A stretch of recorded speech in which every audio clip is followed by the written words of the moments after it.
beginner's guide for Marvel Snap in 2025. We're going to quickly cover how collecting cards in Marvel Snap works, as well as go over some quick hits to easily min-max your experience with the economy. And then the bulk of this video is going to be covering deck lists that you can build quickly as you're getting started, and then key upgrades you can keep an eye out for and consider purchasing to make them better as your collection grows. Let's go ahead and get into it, shall we?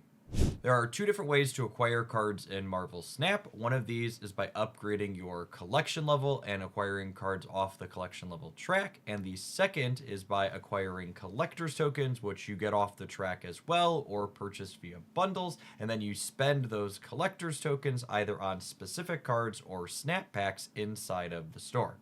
Marvel Snap has 5 different what we call series of cards, 1 through 5. The first 3 series you collect sequentially off of the track, i.e. you get all of Series 1 before you start Series 2, and then all of Series 2 before you start collecting Series 3. Series 3, 4, and 5, however, you're going to collect concurrently, meaning while you're acquiring Series 3 cards off the collection level track or from bundles and other methods, you'll be collecting Series 4 and 5 cards from the token shops with collector's tokens that you'll be gaining. There are 4 types of currencies in Marvel Snap: card boosters, credits, gold, and collector's tokens. Card boosters are kind of a participation prize of sorts for playing games of Marvel Snap. At the end of each game you play, you'll gain 1 booster for each turn that the game lasted, and all of those boosters will be assigned to a random card in the deck that you are playing. Credits are the currency that you combine with boosters to upgrade the cosmetic appearance of your cards. You'll pay credits plus boosters on the card that you want to upgrade the appearance of, and not only will the card become cosmetically more pretty, getting 3D and border break effects, but your collection level track will also go up, allowing you to acquire cards this way. Collector's tokens, as previously mentioned, are used to purchase either snap packs or Series 4 and 5 cards directly in the shop.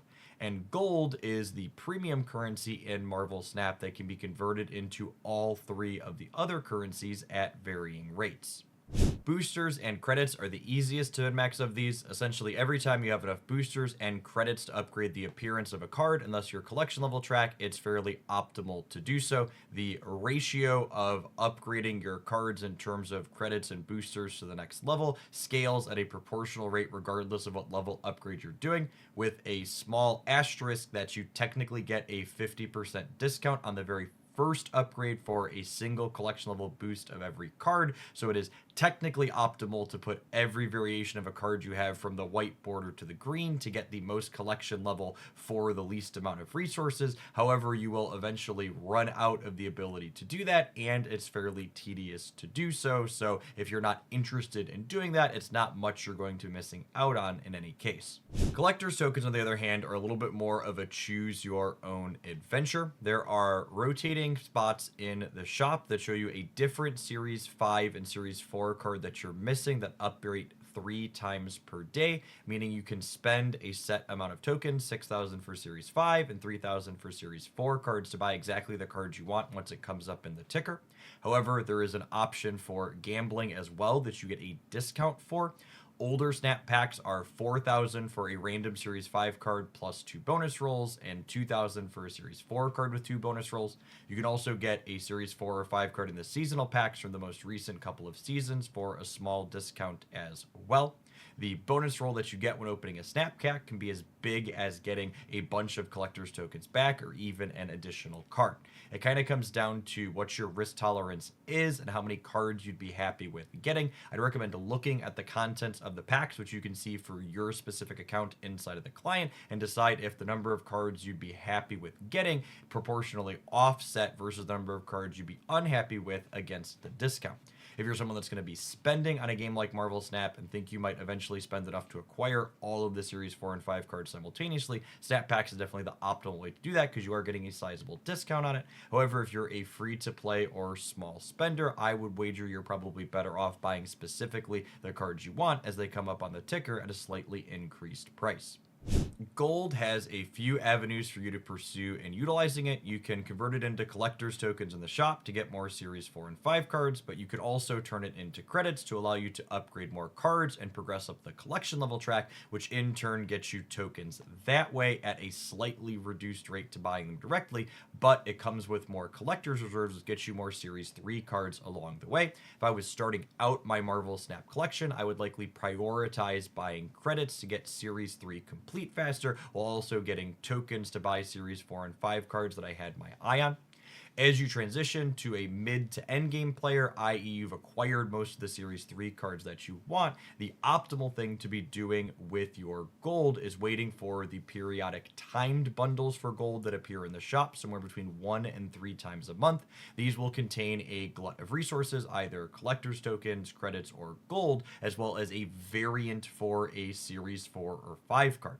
That variant is important because if you get a variant for a higher series card that you don't currently own, you get the base version of that card with it. So you're essentially getting that specific card if it's missing from your collection and the resources as well, making these the best bang for your buck for fleshing out your collection as you become an end game player.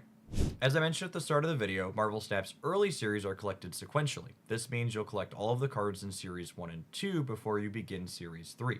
By design, this means all new Marvel Snap players are equipped with counter cards as well as ones that have synergy and deck building together, so you can build a handful of cohesive deck lists to allow you to be competitive as you start to swim in the deep end of the pool.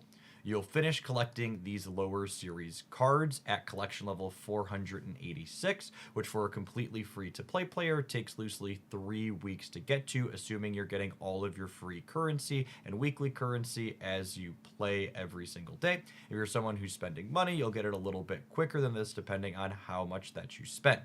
Next up, I'm going to introduce 4 different deck lists that are composed entirely of cards Series 2 and below, meaning you're guaranteed to be able to build them by the time you hit that collection level 486. And I'm going to go through Series 3, 4, and 5 cards that can slot into these decks as upgrades that you can keep an eye out for as you're collecting things off the collection level track or as things are rotating through your token shop, so you can upgrade the decks that you're enjoying the most as your collection grows. I'm never one to bury a lead, so the first of the deck lists I want to talk about today is also the most competitive with just Series 1 and 2 cards in my opinion, and that is Spectrum Ongoing. The ongoing cards have a variety of abilities, from Mr. Fantastic spreading his stats out across the board, to Iron Man doubling up your points, to cards like Armor and Cosmo being actively disruptive to your opponent's game plan. This deck list then has the powerful double top end of its namesake Spectrum as well as Onslaught to give you 2 different potent 6 energy cards that'll spread stats around the board in different ways. This uncertainty for your opponent at the end of the game makes it difficult for them to guess exactly what you're going to do and how and where exactly your points are going to be added to the board, giving you some solid cube equity to be snapping into. Series 3 cards to keep an eye out for that are solid upgrades for this deck include Mobius M. Mobius, Luke Cage, Goose, Mystique, and Howard the Duck. The first 3 of these are additional ongoing disruptive cards that can slam dunk particular matchups all on their own. Mystique can double up a powerful stats that you have on the board, and Howard the Duck is just a hyper-efficient cheap card that you can weave into your card at various points that effectively turns into a 1/4 with Spectrum and can provide you some key information to make decisions over the course of the game. There are a number of Series 4 and 5 ongoing cards that are solid upgrades for this deck as well, with Sam Wilson and Goliath being the 2 most important. These cards are hyper-efficient for the numbers that they provide, and Sam Wilson has the upside of providing 2 ongoing bodies with his shield always starting on the board, providing spare points for Spectrum to power up and an extra board slot filled for Ant-Man to easily hit his bonus. Other Series 4 and 5 cards to keep an eye out for with potent ongoing effects include Ravonna Renslayer, Captain Carter, Moonstone, Speed, and then non-ongoing cards that you consider including are Anti-Venom and Iron Lad, which can add some consistency and cube equity to this deck while also having synergy with Howard the Duck, which was a Series 3 callout. Our next deck list is a Khazar Blue Marvel Swarm deck. Its namesakes provide extra points to bodies that you're playing out all across the board, and we have things like Squirrel Girl that add stats to all three lanes, as well as Iceman and Korg, who are disruptive when they're played out. Because our two key cards are ongoing, we have Onslaught as a way to make their effects even more potent, as well as Mr. Fantastic as another ongoing effect that can benefit from Onslaught's power up as well. We round out the last couple of slots with Armor, who can protect some of your one drops from something like an opposing Killmonger, as well as Scarlet Witch, who can mitigate troublesome location variants of some things like a Death's Domain that you otherwise wouldn't be able to play into. Key Series 3 cards that are upgrades for the Zoo deck are Dazzler as well as Shauna. Dazzler rewards you for filling up your locations on the board like this deck often does, with a card that gets 8 stats for 2 energy, and Shauna complements her well, effectively giving you a second copy of a Squirrel Girl-esque effect, who adds 4 bodies to the board in a single card, allowing Blue Marvel to add a bunch of extra points to the board. As far as Series 4 and 5 cards go, Kate Bishop as well as Marvel Boy are the two biggest higher series upgrades for this deck. Kate provides 3 bodies in 1, with 2 of them being 1 energy cards, and Marvel Boy is a third Khazar or Blue Marvel-esque effect who can start powering up your board every single turn that he's out. You also want to keep an eye out for Mockingbird, Cull Obsidian, and Gilgamesh, which are individual stat sticks that can allow you to slam big points in a single lane. And finally, Kyera is a card to keep in mind if you want to be ducking opposing copies of Killmonger, as she will make all of your ones indestructible wherever they're at on the board. The Self-Destroy archetype is one of the more fun to master in Marvel Snap, as cards like Carnage and Deathlock allow you to clean out locations on your side of the board for profit when paired with things like Bucky Barnes, Wolverine, and Nova. There aren't enough Destroy cards in the early series on their own to build a fully dedicated Destroy deck, but when we play them with a mixture of tech cards that interact with our opponents, such as Shang-Chi, Enchantress, and Killmonger, you end up with a pretty potent mix of things. As you flesh out your Series 3 collection, you can work more towards a fully dedicated Destroy deck. Cards like Deadpool, Venom, Death, and Arnim Zola are all solid upgrades that can slowly replace things like Enchantress, Iceman, and Lizard in the starting sample deck list that I provided. Looking towards Series 4 and 5 cards, Null and X-23 are definitely priority pickups if you're someone who enjoys blowing up your own things, while Kid Omega and Agony are also solid synergy cards as well. This last deck list has one of my favorite cards in Marvel Snap to frequently build around, and that's the Collector. This card is a 2-drop that gets a bit bigger every time a card is added to your hand from anywhere other than your deck. This means effects like White Queen, Agent 13, Moon Girl, Sentinel, and Cable in this deck all make our Collector slightly larger each time they add cards to our hand. In addition to Collector, we also have Devil Dinosaur, which is a 5/4 that gets larger for each card in our hand, so our hand is very full at the end of the game. It's a formidable stat stick. A very common sequence of this deck is you'll get Collector out on 2, you'll play Cosmo somewhere, you'll Moon Girl to copy Devil Dinosaur, you'll play 1 Dino behind Cosmo, so it's safe from things like Shang-Chi and opposing Enchantress, and then on your final turn, you'll play an Enchantress of your own to disrupt your opponent, or a second Devil Dino out that Moon Girl generated, giving you big stats spread out across the board. The most important Series 3 card to pick up if you're a Collector enjoyer like myself is the Quinjet. It makes all of your created cards cost 1 less, so you can play them out at a more efficient rate. Past the Jet, there are a number of Series 3 cards that create cards in your hand in different fashion. Agent Coulson, Maria Hill, Mirage, and Snowguard are all excellent pickups that provide you with utility in different ways. The 2 most important Series 4 and 5 cards, if you find yourself a Collector enjoyer like myself, are Victoria Hand and Frigga. Victoria Hand makes all of the cards created in your hand get a bit bigger, and Frigga lets you double her effect up, with the copy even buffing herself. Other Series 4 and 5 cards that create things in your hand under varying conditions that are excellent pickups for this deck include Kate Bishop for her 2 arrows, Valentina, Iron Patriot, as well as Merlin. Finally, Kahori is a Series 5 card that gives you the bonus of adding points to the board based on the number of cards you currently have in hand. Another reasonable way to prioritize which cards you pick up early on in your Marvel Snap collecting is acquiring things that unlock new archetypes completely on their own. there are 5 higher series cards that can be played in tandem with just starter series cards that unlock new play patterns.